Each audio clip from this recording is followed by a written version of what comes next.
বন্ধুরে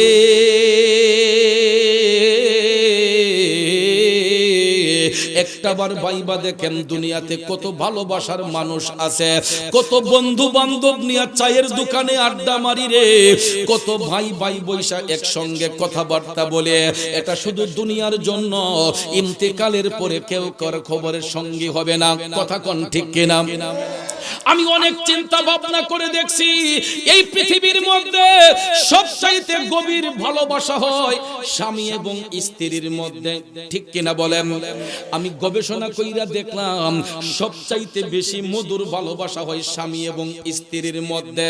কথাটা বলছি এই জন্য, স্বামী যদি বিদেশেও থাকে, বাড়িতে যখন আসে গো, দেখবেন যখন আমরা শয়ন করতে যাই, একটা রুমের ভিতর, একটা ঘরের ভিতরে কয়েকটা রুম থাকে, 2-3টা রুম থাকে, কিন্তু স্বামী স্ত্রী যখন আরাম করতে যায়, তারা কি দুইজন আলাদা আলাদা ঘুমায় নাকি একটা ঘরে ঘুমায়? একটা রুমের ভিতরে একটা বিছানার মধ্যে অনেক সময় বালিশ দুইটা প্রয়োজন হয় না, একটাই চলে। ঠিক না বেঠিক? স্বামী স্ত্রীর মহব্বত কোন কোন সময় বালিশ না হইলেও চলে। আপনারা অনেকে হাসতে পারেন, কিন্তু হাসার কোনো কথা নয়। হাদিস শরীফে রাসূল বলেছেন, স্বামী এবং স্ত্রী যখন মধুর মিলনে আবদ্ধ হয়, তখন আসমান জমিনের সমস্ত ফেরেশতারা আল্লাহর দরবারে আনন্দের জিকির করে। এটা স্বামী স্ত্রীর বেলায় বলা হয়েছে। স্বামী এবং স্ত্রী যখন মধুর মিলন করে, ভালোবাসা করে, মোহব্বত করে, আসমান জমিনের সমস্ত ফেরেশতারা আল্লাহর দরবারে আনন্দের জিকির করে। আর যদি কেউ অবৈধ কাজে লিপ্ত হয়, জিনার কাজে লিপ্ত হয়, পাপ কাজে লিপ্ত হয়, তখন আসমান জমিনের সমস্ত ফেরেশতারা আমার আল্লাহর দরবারে অভিশাপ দিতে থাকে। জোরে কোন নাউজুবিল্লাহ। যুবক বন্ধুরা, ওই দিকে গেলে সময় লম্বা হয়ে যাবে। আমি মূল কথাটা শুধু আপনাদেরকে বলবো, এই স্বামী স্ত্রীর ভালোবাসাটা দেখেন কেমন। ঘরের মধ্যে অনেক সদস্য আছে, রাতের বেলা খাবার দাবার খাওয়ার পরে দেখবেন যার যার রুমে সবাই শুয়ে যায়। স্বামী এবং স্ত্রী দেখবেন তাদের যখন শোয়ার প্রয়োজন হয়, খাবার দাবার শেষ করে ঘরটর গুছাইয়া দেখবেন তারা একটা রুমের ভিতরে যাইয়া দরজাটা বন্ধ করে ফেলে, জানালা বন্ধ করে ফেলে, পর্দাগুলা সুন্দর করে দিয়ে দেয়, যাতে বাহিরের কোনো আলো বাতাস ভিতরে না ঢুকে, বাহিরের কোনো ছিদ্র যাতে ভিতরের জিনিসটা দেখা না যায়। এই রকম ভাবে দেখবেন স্বামী স্ত্রী যখন একটা রুমের মধ্যে যায় গো, তারা দেখবেন মধুর ভালোবাসা করার জন্য একসঙ্গে যখন শুইতে যায়, তখন দেখবেন দরজা বন্ধ হয়ে, জানালা বন্ধ হয়, বাতিটা যদি অন থাকে তখন বাতির সুইচটা অফ করা হয়। ঠিক না বেঠিক? এমন সময়, মোহব্বতের সময় দেখা যায় স্বামীর হাতটা স্ত্রীর গায়ের উপর থাকে, স্ত্রীর হাতটা স্বামীর গায়ের উপর থাকে। আব্বারে, দুইজন একজন আরেকজনকে জড়াইয়া দইরা শুইল। হঠাৎ করে দেখা যায় মাঝরাতে ওই ঘরের ভিতরে, ওই রুমের ভিতরে মৃত্যুর ফেরেশতা মালাকুল মউত প্রবেশ করছে। কেউ কি দরজা খুলে দেওয়ান লাগছে? আজরাইলকে কেউ দরজা খুলে দেওয়ান লাগে? আমি যদি রাতের বেলায় আপনার বাড়িতে যাই, আপনার দরজার মধ্যে নক করলে পরে আপনি যতক্ষণ দরজা না খুলবেন আমি ঘরের ভিতরে ঢুকতে পারবো না। আমার বাড়িতে আপনি গেলে, আমি দরজা বন্ধ রাখলে, আপনি ডাক দিলে, আমি যতক্ষণ দরজা না খুলবো আপনি আমার ঘরে ঢুকতে পারবেন না। কথা কোন ঠিক কিনা? আমার বাবাজিরা বলুন, মৃত্যুর ফেরেশতা আমাদের ঘরে যদি আসে, কারো কাছে যদি আসে, কেউ কি দরজা খুলতে হবে? কারো অনুমতি নিয়ে আসতে হবে? বাবাজিরা, পৃথিবীতে এমন কিছু মুহূর্ত হয় রে, স্বামী এবং স্ত্রী দুইজন মোহব্বত করে বিছানায় ঘুমাইলো, হঠাৎ করে দেখা যায় স্ত্রীর চোখের সামনে স্বামী নামক ব্যক্তিটার ডেড বডি। মৃত্যুর ফেরেশতা মালাকুল মউত স্ত্রী ধরে রাখার পরও দেখা যায় স্বামীর দেহ থেকে প্রাণটা কেড়ে নিয়ে যায়। মাঝরাতে স্ত্রীর চোখ থেকে ঘুমটা চলে গেল। ঘুম ভাঙ্গার পরে স্ত্রী যখন দেখে স্বামী নামক ব্যক্তিটা নড়ে না, একটা দুইটা তিনটা ধাক্কা দেওয়ার পরে যখন নড়ে না, ওই স্ত্রীটা লাফ দিয়া ওইটা দেখবেন বাতির সুইচটা অন করে, বাতিটা জ্বালাইয়া তাকায়া দেখে রে তার স্বামীটা এমন ঘুম ঘুমাইছে, পৃথিবীর সবাই যদি ডাকে সজাগ হবে না। তখন দেখবেন স্ত্রীটা এমন জোরে একটা চিৎকার মারে, আল্লাহ আল্লাহ কইয়া যখন ডাক মারে, পাশের ঘরের লোক সবাই সজাগ হইয়া যায়। রাতের বেলা দেখবেন বড় ধরনের শব্দ হলে আশেপাশের লোকরা সজাগ হয়। কি গো মুখের মা, তুমি কাঁদতেছো কেন? কই দেখা জান আমার সর্বনাশ হইয়া গেছে। পড়শিরা যখন ঘরে ঢুকছে, ঢুকার পরে বাজান আমার সবাই গিয়া তাকাইয়া দেখে ওই ভদ্রলোক আর দুনিয়াতে নাই। চিন্তা করে দেখেন দুনিয়াটা কেমন নিষ্ঠুর। দেহের মধ্যে যখন প্রাণ ছিল, সকাল বেলা হয়তো ওই লোকের পরিচয় ছিল মন্ত্রী সাহেব, এমপি সাহেব, চেয়ারম্যান সাহেব, মেম্বার সাহেব, পীর সাহেব, মুফতি সাহেব, মুহাদ্দিস সাহেব, কিন্তু দেহ থেকে প্রাণটা যাওয়ার সাথে সাথে আমার আপনার নাম হইয়া যায় লাশ। কথা বলেন। আর কেউ চেয়ারম্যান সাহেব বলে না, কেউ মুফতি সাহেব বলে না, কেউ মুহাদ্দিস সাহেব বলে না, অমুক সাহেব তমুক সাহেব আর বলে না। সবাই কয় তাড়াতাড়ি লাশটা দাফন করার ব্যবস্থা করা হোক। দেখেন যেই বাবা সন্তানকে না দেখলে একটা মুহূর্ত কাটে না, যেই মা সন্তান না দেখলে একটা মুহূর্ত কাটে না, কিন্তু বাজান রে ডেড বডি হইয়া যাওয়ার সাথে সাথে স্বজনরা পাগল হইয়া যায় তাড়াতাড়ি আমাদেরকে কবরে পাঠাইবার জন্য। একজন আরেকজনের বাড়ি বেড়াইতে গেলে, মেহমানদারি করতে গেলে, একদিন দুই দিন থাকলে আবার সমাদর করে আরো 2টা দিন বেড়াইয়া যাও, আরেকটা দিন থেকে যাও। কিন্তু মারা যাবার পরে এই কথা বলে কেউ আর বলে না যে লাশটার আরো 2-3 দিন রেখে দেই। তখন সবাই পাগল হইয়া যায় কবরে রাখার জন্য। কথা কোন ঠিক কিনা? গভীর মনোযোগ আমার বাবাজিরা, দেখবেন ওই লাশটাকে দাফন করার জন্য 2-3 জন চলে যায় স্নানঘাটের বাজারে কাফনের কাপড় কিনতে।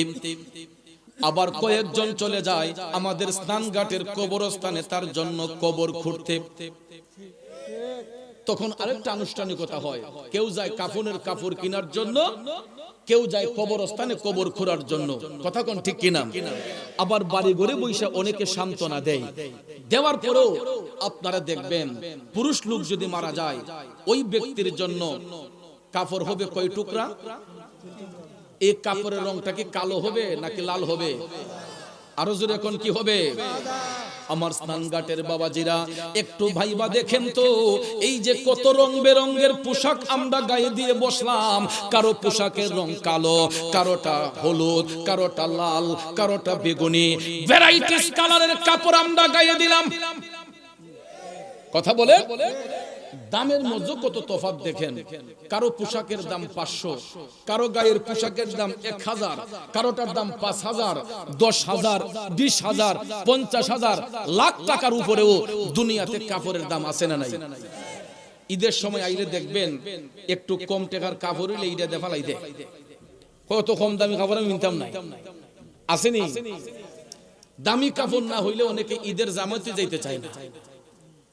বাবাজিরা আমার, আমাদের স্নানঘাটের মধ্যে এমন বড় লোক আছে, ঈদের মার্কেটিংটা স্নানঘাটের বাজারে করে না, হবিগঞ্জ শহরে করে না, চলে যায় রাজধানী ঢাকার মধ্যে বসুন্ধরা সিটিতে মার্কেট করার জন্য চলে যায়। এমন বড় লোক আমাদের স্নানঘাট গ্রামে আছে রে, মার্কেটিং করার জন্য হয়তো সিলেট শহরে চলে যায়।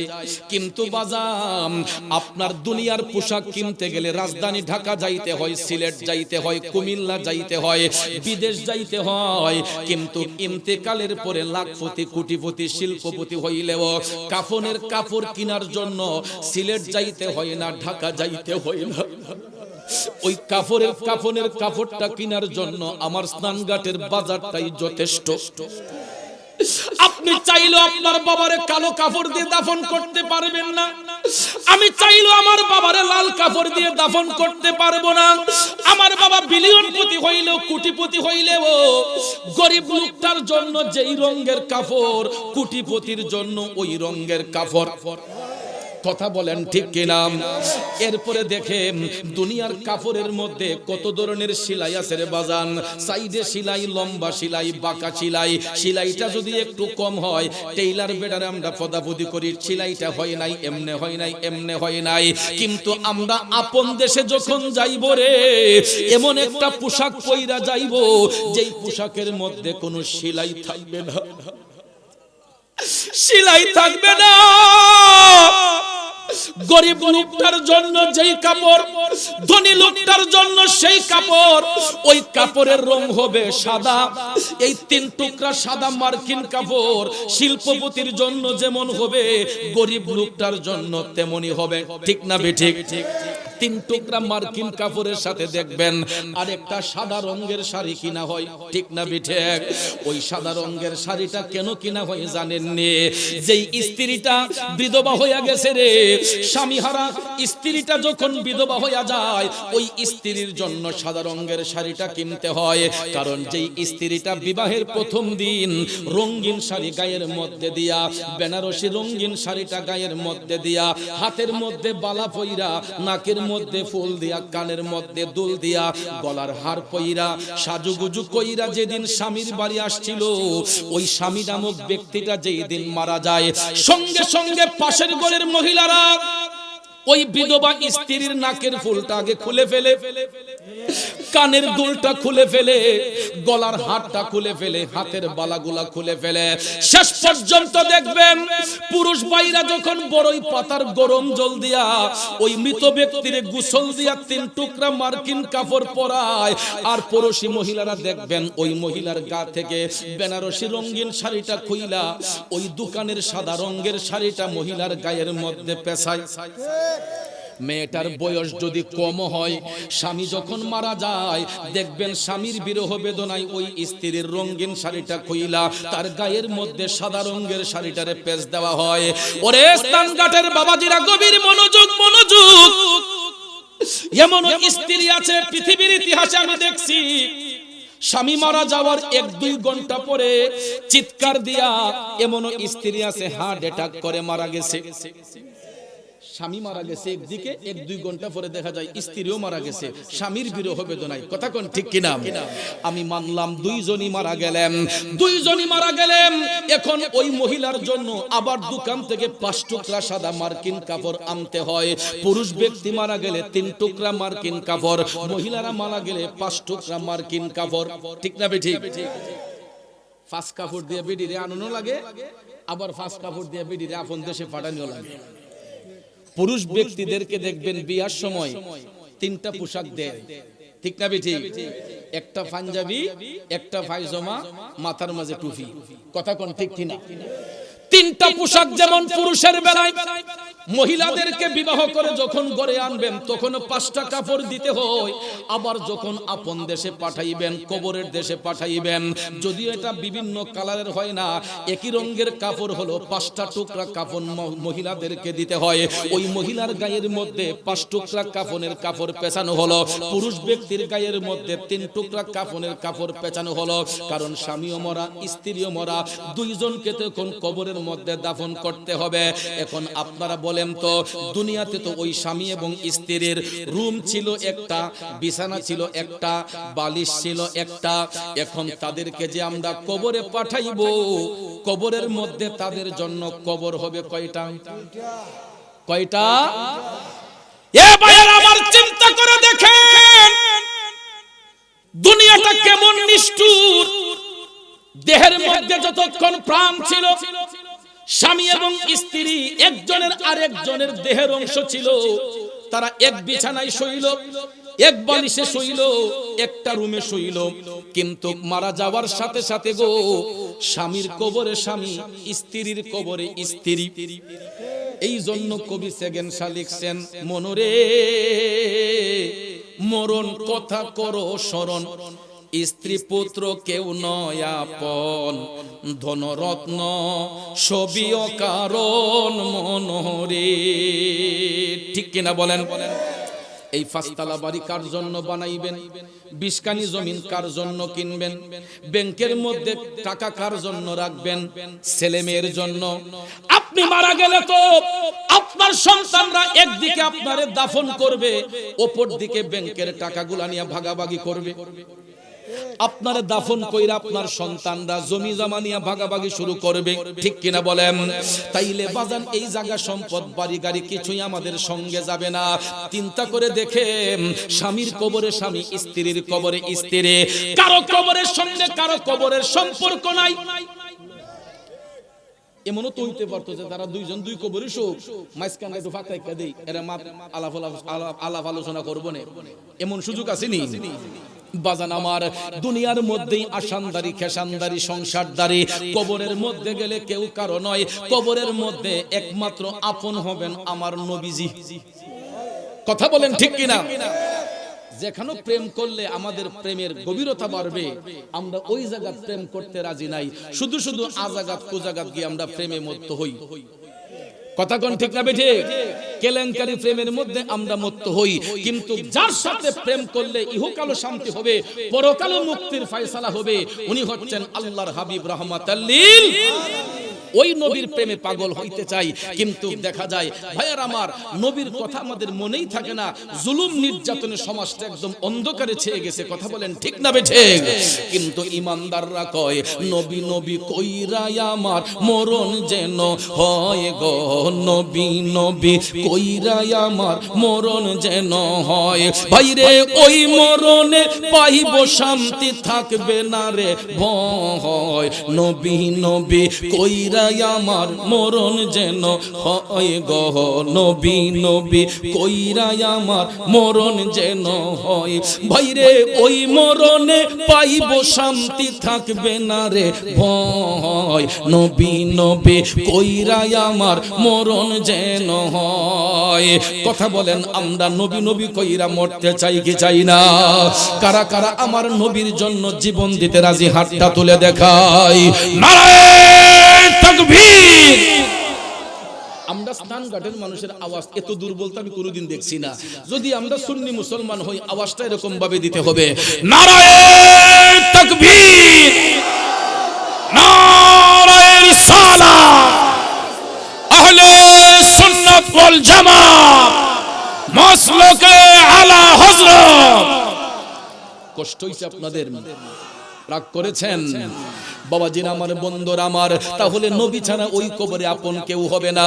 ওই নবীর জন্য জীবন দিলে লাভ নাকি লস? ইমানের পথে অবিচল থেকে আমার মরণ যেন হয়। আমার নবীর মহব্বতে যারা জীবন দিয়েছে, কবরের জিন্দেগিটা তাদের জন্য সুখের হয়ে গেছে।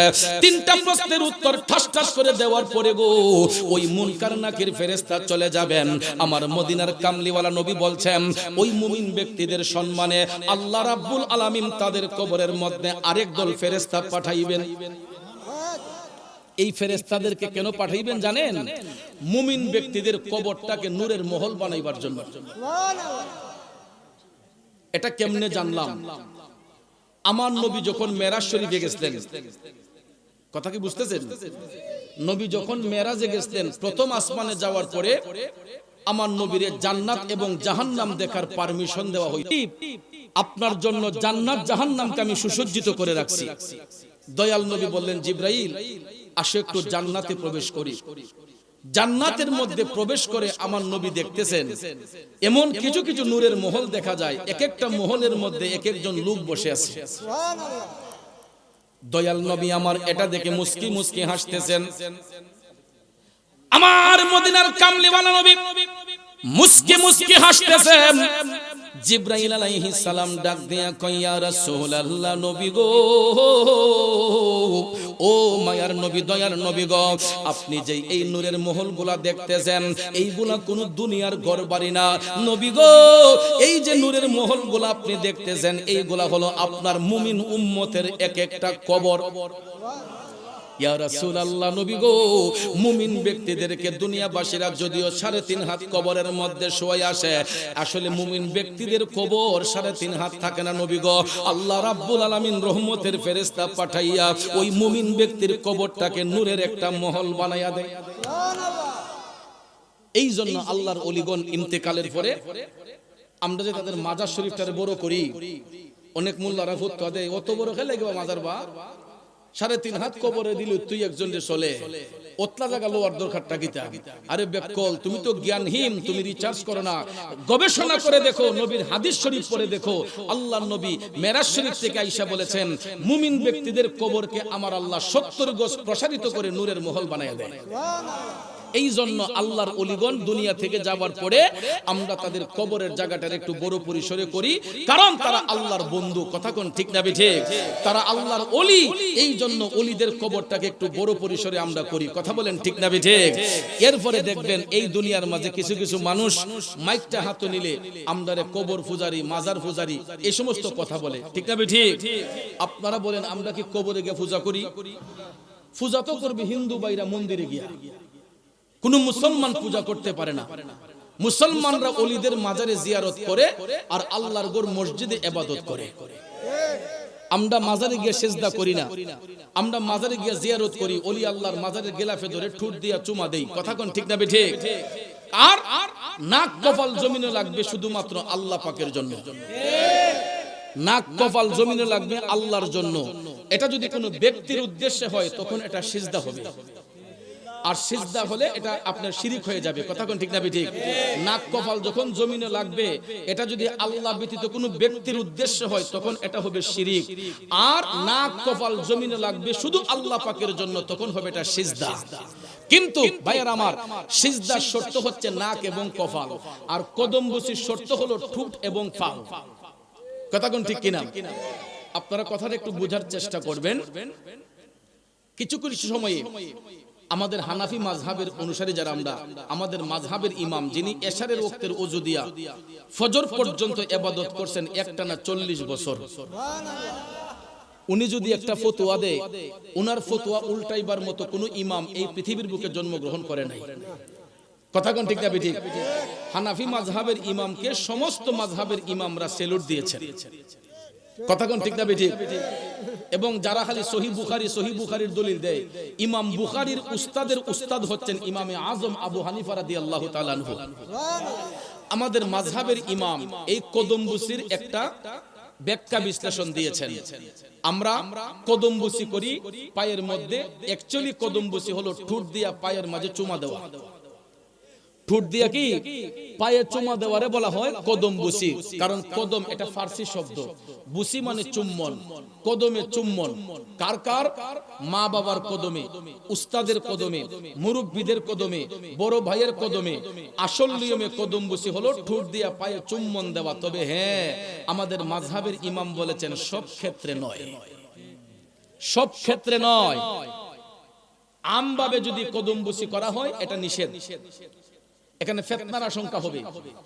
যেমন আমার পীর মুর্শিদ, এখানে আমি যদি এখন আমার ফিসাবরা ইয়াফায়ের মাঝে চুমা দেওয়া শুরু করি, পিছনের বাইরা মনে করবে দেহরে মুরাদ সাহেব বেড়ার ফিরে সিজদা করতেছে। ঠিক না বেটি? তখন এখানে ফতোয়া হচ্ছে আল ফিতনাতু আশাদ্দু মিনাল কাতলে। যেখানে কোনো জিনিস নিয়ে ফিতনার আশঙ্কা হয়, জিনিসটা ভালো, এরপরও ইমাম বলেছেন এই ভালো জিনিসটাও না করা ভালো। যেখানে কোনো জিনিস নিয়ে ফিতনা হয়, জিনিসটা যদি ভালো, ভালো হলেও এটা না করা ভালো। এটা জ্ঞানী লোকদের বৈশিষ্ট্য। আর জ্ঞানহীন ব্যক্তি যদি হয় তাহলে সে সুযোগ দিবে। কথা কোন ঠিক না ঠিক?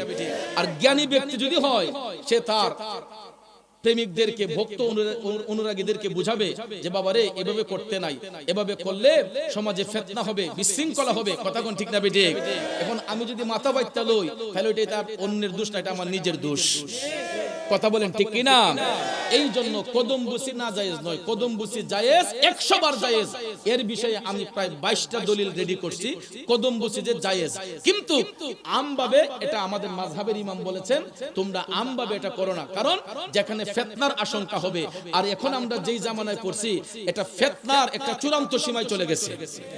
একটা মানুষকে কালারিং করার জন্য বেশি কিছু লাগে না, একটা অ্যান্ড্রয়েড মোবাইল ফোন হাতের মধ্যে থাকলেই হয়। আপনারা এখন বুঝতে মানে অবাক হয়ে যাবেন, মোবাইল ফোনও লাগে না এখন ক্যামেরা করতে। পকেটের মাঝে এমন কিছু কলম আছে, দেখলে বোঝা যায় এটা কলম, কিন্তু এটা কলমটা পকেটে রাখছে, এটাতে সব ভিডিও হইতাছে। আপনি তো দেখতেছেন আমি আপনার সাথে কথা বলতেছি, কিন্তু এমনও কলম আছে এই কলম দিয়ে ভিডিও করা যায়। এই যে হাতের ঘড়ি, অন্যের ঘড়ি বাদ দেন, আমার হাতে যে ঘড়িটা, এটা দিয়ে কলম ভিডিও হয়ে যায়। কথা কইতেছি আপনার সাথে, এই যে এটা ধরে রাখমু ক্যামেরা দিয়া, এটা সুন্দর করে ভিডিও হয়ে যাবো, সবাই উঠতে দেবো, বেশি দূর লাগে না। খালি এটা দিয়ে উদাহরণটা দিলাম যে হাতের গড়িটা আপনি তো দেখতেছেন মুরাদ সাহেবের হাতে একটা গড়ি আছে, কিন্তু এই গড়িটা দিয়া আমি আপনার সবকিছু রেকর্ড করে নিতে পারতেছি। এই জন্য এই ফিতনার জামানায় নিজের ঈমানটাকে রক্ষা করা হচ্ছে সবচেয়ে বড় কঠিন ব্যাপার। আর মুসলমানদের ঈমানটা কচু পাতার পানির ন্যায়, কচু পাতার মাঝে পানি রাখলে দেখবেন একটু খাই তুলে টাস করে পড়ে যায়। মুসলমানদের ঈমানটা হলো ঠিক এরকম, ঈমানের বেলায় যদি একটু নড়চড় হয় তাহলে ওই ব্যক্তি গোমরা হয়ে যাবে। আল্লাহ আমাদেরকে সহি বুঝ দান করুক, সকলে আমিন কম, আরো জোরে কোন আমিন। আমার কথাই কি আপনারা কিছু বুঝতে পারছেন? কদম বুঝি 100 বার জায়েজ, কিন্তু আম ভাবে নয়।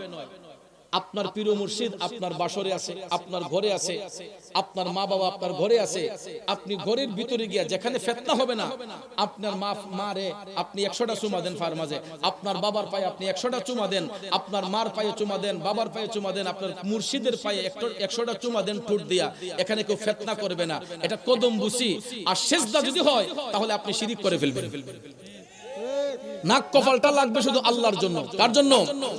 নাক কপালটা কার জন্য? শুধু আল্লাহকে সিজদা করার জন্য। আর কদম বুসির শর্ত হলো ঠোঁট।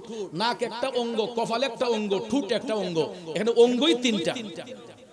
এই জন্য সিজদার শর্ত হলো নাক এবং কপাল, আর চুম্বনের শর্ত হলো ঠোঁট। খালি মাথা নইলে সিজদা হয়ে যায় না। ফতোয়া বুঝা দেওয়ান লাগবো, মাথা নইলেই সিজদা হয় না। মাথা নইয়া তো আমরা অনেক কাজ করি। জমিনও যে দান লাগান, সার আলি যে লাগান, এটা কার রিজিক দেব কেডায়? তাহলে ওই যে মাথা নিয়ে যে এইটা লাগাইতেছুন, এখানে শিরিক হইতেছে না? বাত যে খাইতেছুন, বাতের নলা লাইন, কেউ রিজিক দেওয়ার মালিক কে? তো আল্লাহর সাথে শরীক করলে তো শিরিক। তা আল্লাহর দেওয়া রিজিক যে খাইতেছুন, হ্যাঁ, বাতের নলা কেউ এমনি উফরিতে দিলা ধরে না, মুরিদ দিছে খা, তাহলে তো আপনি কেন শিরিক করতেছেন? মাথা নইলে যদি শিরিক হয়, তাইলে আমরা দৈনিক হাজার হাজার শিরিক করতেছি। শিরিক এত সস্তা নয়। নাক কপাল জমিনও লাগলেও শিরিক হইতো না যতক্ষণ এটা আল্লাহর উদ্দেশ্যে না হবে। কথা কোন ঠিক না বেঠিক? আল্লাহর উদ্দেশ্য যদি হয় তখন এটা হবে সিজদা। আর আল্লাহ ব্যতীত যদি কারো উদ্দেশ্যে সে যদি জান না কয় যে আমি সিজদা করবই, তাহলে এটা শিরিক হইব। শিরিক গুনার কোনো মাফ নাই। কথা কোন ঠিক না বেঠিক? শিরিক গুনার কোনো মাফ আল্লাহর দরবারে হবে না। আল্লাহ আমাদেরকে বুঝার তৌফিক দান করুক, সকলে কোন আমিন। আমাদের স্নানঘাটের কৃতি সন্তান বিশিষ্ট মুরব্বী জনাব এনামুল হক এনাম সাহেব আসছেন, আমরা সকলে বলি মারহাবা। ওনাকে ওনার আসন অলঙ্কৃত করার জন্য সবিনয় অনুরোধ করছি।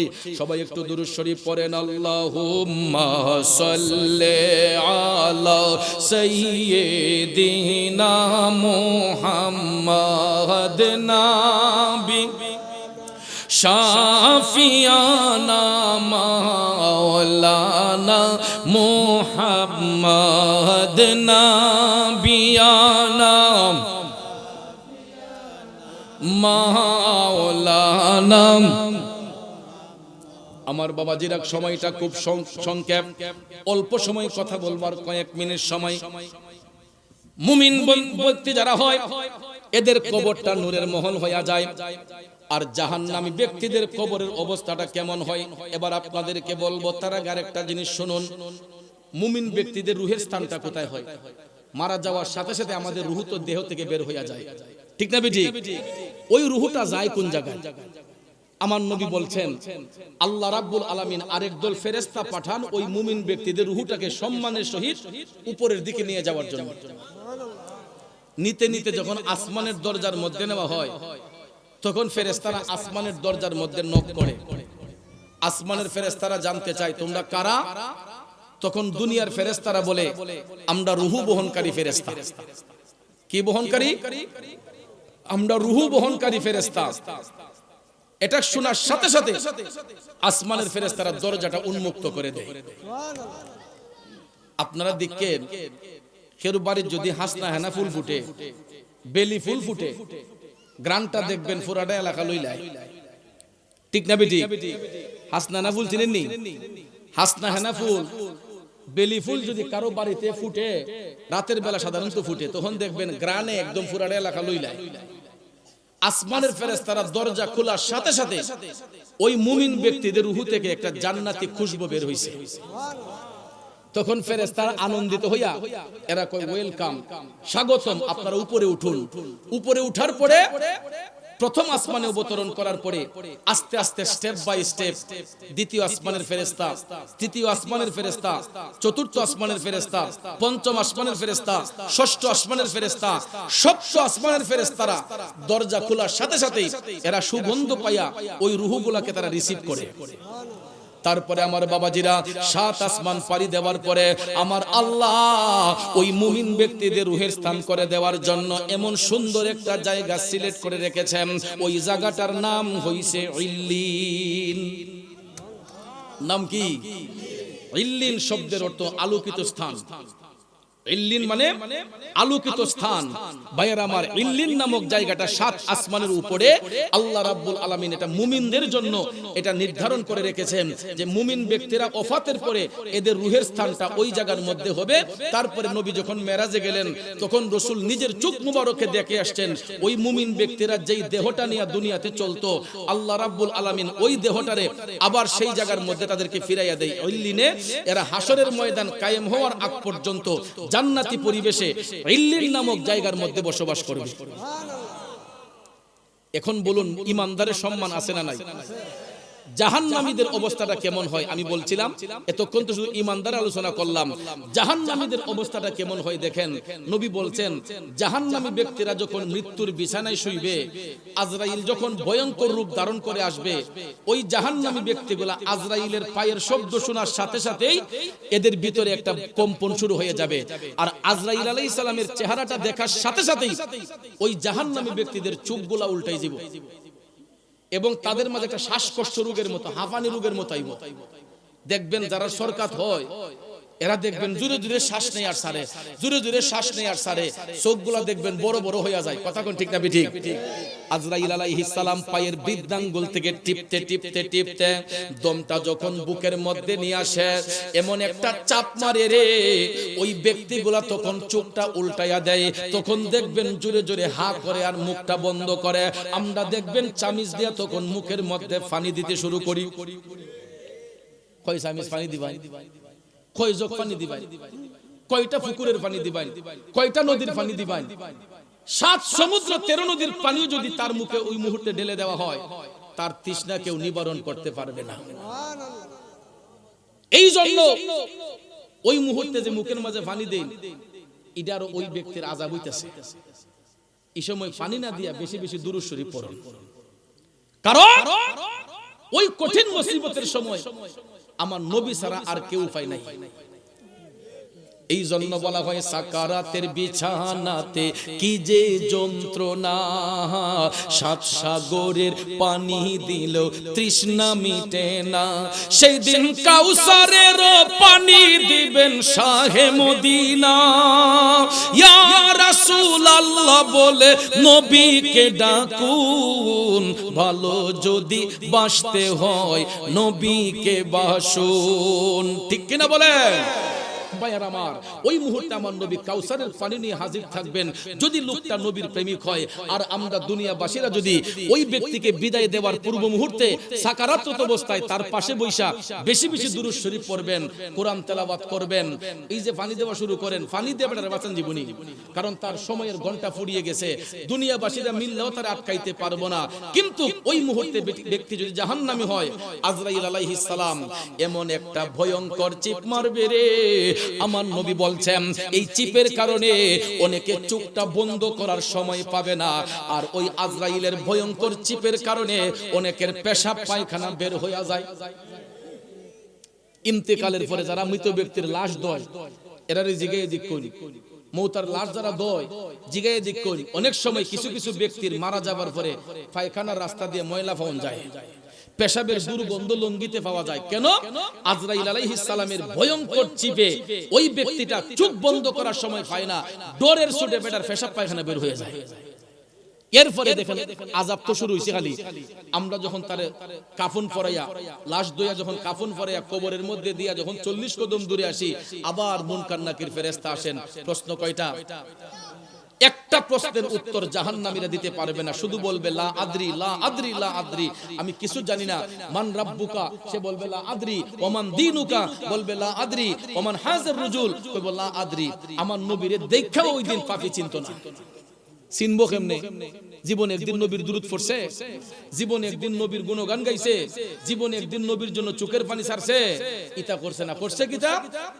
কারে মাইরা কেডা বড় লোক হইতে পারে, কার সম্পদকে হরণ করতে পারে, কেডা সুদ খাইতে পারে, ঘুষ খাইতে পারে, কারে হক কেডা নষ্ট করে আগে বড় লোক হইতো গা, এই চিন্তা ভাবনা আমাদের থাকে। কিন্তু রঙ্গের গোড়া কদিন দৌড়াইবেন? এই রঙ্গের গোড়া বড় জোর 60 বছর 70 বছর। একটা কথা মনে রাখবেন, আমাদের হিসাব একদিন দিতেই হবে আল্লাহর আদালতে। এরপরে দেখেন, ওই ব্যক্তি মারা যাবার পরে প্রশ্নের উত্তর যখন দিতে পারবে না, তার বেজ্জতির ফালা শুরু হইছে। আল্লাহ তাআলা, নবী বলছেন, আল্লাহ পাক আরেক দল ফেরেশতা পাঠাইবেন। ওই ফেরেশতারা রূহটা নিয়ে যখন উপরের দিকে উঠবে, আসমানের দরজায় নক করবে, ফেরেশতারা দরজা খোলার সাথে সাথে দেখবে ওই জাহান্নামী ব্যক্তিদের রূহ থেকে একটা পচা দুর্গন্ধ বের হইছে। নাউজুবিল্লাহ কও। তখন আসমানের ফেরেশতারা ঠাস করে দরজা বন্ধ করবে, কবে তোমাদের স্থান উপরে নয়, যাও তোমরা এখান থেকে। বেইজ্জতি কইরা ওই জাহান্নামী ব্যক্তির রূহগুলোকে আবার দুনিয়ার মধ্যে পাঠানো হবে। আমরা যেই জমিনে বসে আছি, এটা প্রথম জমিন, এর নিচে আরো 6টা জমিন, মোট 7টা জমিন আছে। এই 7টা জমিনের একটা জমিনও ওই জাহান্নামী ব্যক্তিদের রূহকে রিসিভ করতে চায় না। প্রত্যেকটা জমিন আল্লাহরে ডাক দিয়ে কয়, আল্লাহ, জাহান্নামী ব্যক্তির রূহটা আমার মধ্যে রাখো না। অভিশাপ দেয় আল্লাহ, সে জুলুম করছে, নির্যাতন করছে, মানুষের ঠকাইছে, এ অন্যের হক নষ্ট করছে, এই রূহ আমি আমার মধ্যে রাখতে চাই না। আল্লাহ, সে দুনিয়ার জমিনে মানুষের উপর জুলুম করছে, এ সুদ গ্রহণ করছে, ঘুষ খাইছে, বেবিচারি করছে, এই জন্য তারে আমি আমার মধ্যে রাখতে চাই না। তখন 7 জমিনের অভিশাপে আল্লাহ রাব্বুল আলামিন ওই রূহগুলোকে পাঠিয়ে দিবেন তাহতাস সারা, পাতালের শেষ সীমা। ওইখানে একটা ময়লাযুক্ত জায়গা আছে, ওই জায়গাটার নাম হচ্ছে সিজ্জিন। নাম কি? সিজ্জিন মানে হচ্ছে অন্ধকারাচ্ছন্ন জায়গা, যেটা ময়লাযুক্ত জায়গা। যারা দুনিয়ার জমিন থেকে পাপ কাজ করে যায়, অশালীন কাজ করে যায়, আল্লাহর হুকুমের বাহিরে চলে কুফরিতে লিপ্ত হয়, ওই সমস্ত ব্যক্তিদেরকে জাহান্নামের সবচাইতে নিকৃষ্ট জায়গার মধ্যে আল্লাহ পাক স্থান করে দেয়। নাউজুবিল্লাহ বলবেন না? ভাইয়ার আমার, বন্ধুরা আমার, আল্লাহ রাব্বুল আলামিন আমাদেরকে নেক আমল করার তৌফিক দান করুক, আমিন কম। আমরা দুনিয়াতে চিরস্থায়ী না ক্ষণস্থায়ী? চিরস্থায়ী না ক্ষণস্থায়ী? চলেই যেহেতু যাব, যাবার পরে আমাদের রূহটারে সিজ্জিনে রাখতে চাই নাকি ইল্লিনে? ইল্লিনে যদি রাখতে হয়, কোনো মানুষকে ঠকানো যাবে?